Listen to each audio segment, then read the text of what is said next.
Il programma di formazione dell'OII contribuisce all'educazione e all'aggiornamento su temi politici e istituzionali di rilevanza internazionale.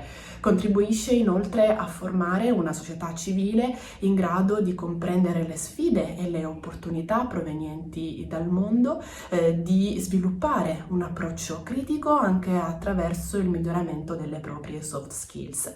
I nostri corsi si rivolgono a studenti di scuole superiori, delle università italiane e straniere, a neolaureati, a professionisti ai quali vogliamo fornire tutti gli strumenti necessari per comprendere e operare nel complesso mondo delle relazioni internazionali. Ci dedichiamo all'elaborazione di corsi in active learning, ossia attraverso tutte le metodologie di insegnamento che si basano sul learning by doing, e alla costruzione costante di nuove conoscenze, creando un ambiente di apprendimento che insiste sul rafforzamento delle capacità di pensiero, sulle esplorazioni dei problemi del mondo reale. Durante i nostri corsi chiediamo agli studenti di partecipare attivamente e in maniera continuativa, dando loro l'opportunità di intervenire all'interno di simulazioni dove negoziano su tematiche internazionali e che cambiano a seconda del programma di studi. L'utilizzo delle tecnologie multimediali ad oggi a disposizione rappresenta una grande risorsa anche per la formazione e per l'apprendimento attivo, dunque per l'active learning che utilizziamo all'interno dei nostri corsi in istituto. Esso garantisce quindi un alto livello di flessibilità e ci permette di erogare una didattica a misura dello studente, dove quest'ultimo è al centro del percorso e del processo formativo. Utilizzando gli strumenti dell'e-learning e gli strumenti della tecnologia riusciamo così ad abbattere anche i limiti e le barriere spaziali e temporali.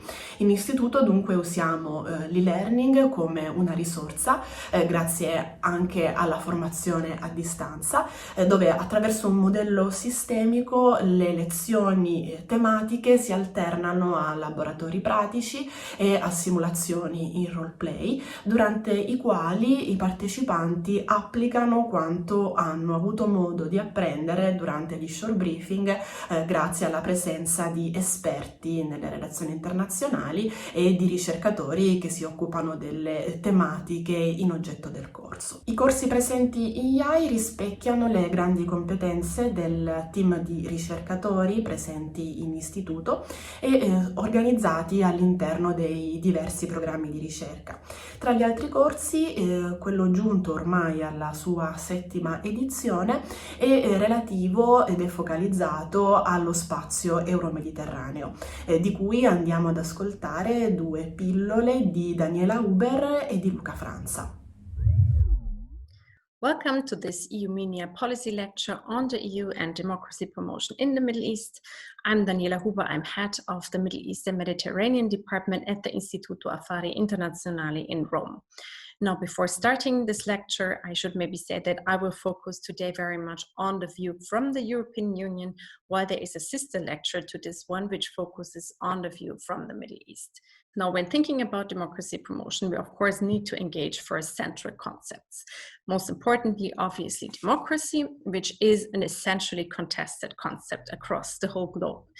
In Western education, we often grow up with this narrative which situates democracy in Europe along a timeline which is drawn from ancient Athens through the Italian Renaissance to the Magna Carta and the French and American revolutions. Now, this ignores 2 things. Firstly, it ignores the diverse democratic thought which has grown in many parts of the world. And if we acknowledge that, then we actually need to problematize the conception of democracy promotion we have. Is democracy promotion the export or imposition of one's own model on another society? Or is it rather the engagement with another society on how we can learn from each other what democracy actually means? And this latter kind of conceptions has, for example, been used by Labi Sadiki and Laila Saleh in their concept of a democratic didactic loop. However, most of the literature on democracy promotion actually employs the first kind of conception of democracy promotion. Now, secondly, what is also often ignored when thinking about democracy in the West is that it has developed over time in a particular relationship to colonialism and slavery. Achille Membe has highlighted this, for example, when reflecting on the dark side of democracy. Now, in terms of practices, in the early 2000s, the EU sets up the European Neighborhood Policy, which seeks to establish a ring of friends around the EU through a benchmarking approach, according to which democratization and economic liberalization, as well as cooperation with the EU regarding issues such as migration or security, should be rewarded. It should be maybe mentioned here that this happened in the wake of what was then perceived as the enormous success of the Eastern enlargement of the European Union. When Eastern Europe, in the language of the European Union, became European. And this idea of becoming European was then also applied to the neighborhood, but without the actual option of becoming European, of joining the European Union. So with these geographies of candidate countries and neighborhood countries, a very particular geography of concentric circles was set up by the European Union. The EU's definition of democracy in this policy was essentially a liberal market democracy.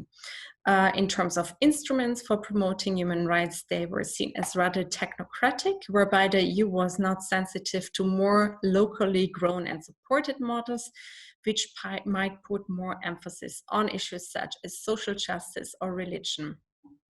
So what literature has found here is the EU practice local needs gap. And furthermore, the literature has also pointed to another important gap, which Federica Bicchi, for example, has called the discourse practice gap. That is that the EU would state that it promotes democracy and human rights, but when it comes to confront autocrats or to accept the democratic elections of Hamas in the Palestinian parliamentary election, the EU actually backtracked. As Michel Patch has pointed out, this resulted in a complete loss of credibility of the European Union in the Middle East.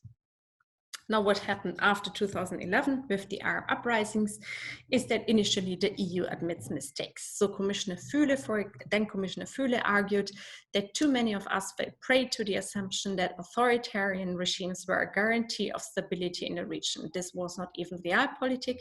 It was at best short-termism, and the kind of short-termism that makes the long-term ever more difficult to build. So initially, the EU also reacts with new instruments, civil society instruments mainly. But we still see that the practices of before do continue, which is maybe most clear in the example of the 2013 coup in Egypt and the following Raba massacre, after which the European Union discussed to put the association agreement on hold, but eventually it decided against this. Furthermore, what happened since the Arab uprisings is that the EU has to begin to prioritize issues of migration and de-radicalization in the neighborhood over issues of democracy and human rights. Indeed, what we observe today, almost 10 years into the Arab uprising, is what is called the EU's pragmatic turn. So we are still, of course, in the middle of this, but we can already see some patterns here, because for the EU today, the important project is not focused on the neighborhoods. The important projects are the Green Deal and the Defense Union, which are entirely focused on the European Union itself. When it comes to relations with societies in third states, the concept of resilience has been introduced into EU language. It remains a bit unclear, but tendentially its approach remains rooted in the neoliberal market paradigm. There are, of course, different concepts or approaches to resilience. So on the one hand, it can be seen as an adaptation to a particular reality, even to an oppressive reality, but it can also be seen as a form of resistance against such a reality through endurance, for example. So much will depend on how this is eventually defined. Uno degli sviluppi più interessanti degli ultimi anni, anche nel bacino del Mediterraneo, è stato il calo dei costi di produzione delle energie rinnovabili, grazie al supporto politico, regolatorio, all'innovazione tecnologica, al raggiungimento di economie di scala che hanno permesso di ridurre i costi unitari di produzione. Ormai le fonti di energia rinnovabili sono competitive rispetto ai combustibili fossili, anche in assenza di un supporto statale. Le rinnovabili aprono grandi opportunità per il bacino del Mediterraneo, che ha un vantaggio comparato rispetto ad altre aree, pensiamo al nord Europa, in alcune energie rinnovabili, pensiamo soprattutto al solare. È fondamentale però che le energie rinnovabili vengano sviluppate anche sull'altra sponda del Mediterraneo rispetto alla nostra, dove invece hanno faticato a prosperare, fatta eccezione per il Marocco. Le rinnovabili sono un tassello fondamentale per il raggiungimento della decarbonizzazione e di target climatici sempre più ambiziosi. L'Europa ha appena adottato un target di riduzione delle emissioni di gas serra del 55% al 2030 rispetto al 1990, per cui l'installazione di rinnovabili dovrà sicuramente aumentare appunto in vista del raggiungimento di questo obiettivo. Alcuni paesi della regione mediterranea dipendono ancora fortemente dall'esportazione di combustibili fossili, pensiamo all'Algeria e alla Libia, che esportano sia gas naturale che petrolio all'Unione Europea, e l'Italia in realtà è uno dei principali importatori.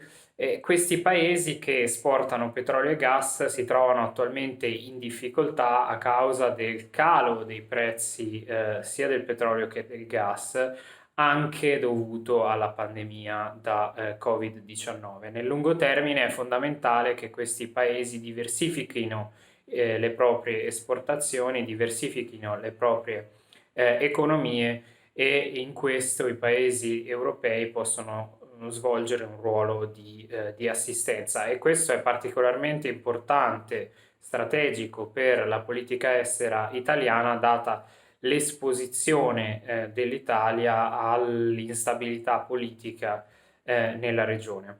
Quindi le rinnovabili nel Mediterraneo possono offrire importanti opportunità di decarbonizzazione, ma anche di sviluppo economico e di stabilità politica, e la creazione di rapporti positivi di interdipendenza tra le due sponde del Mediterraneo.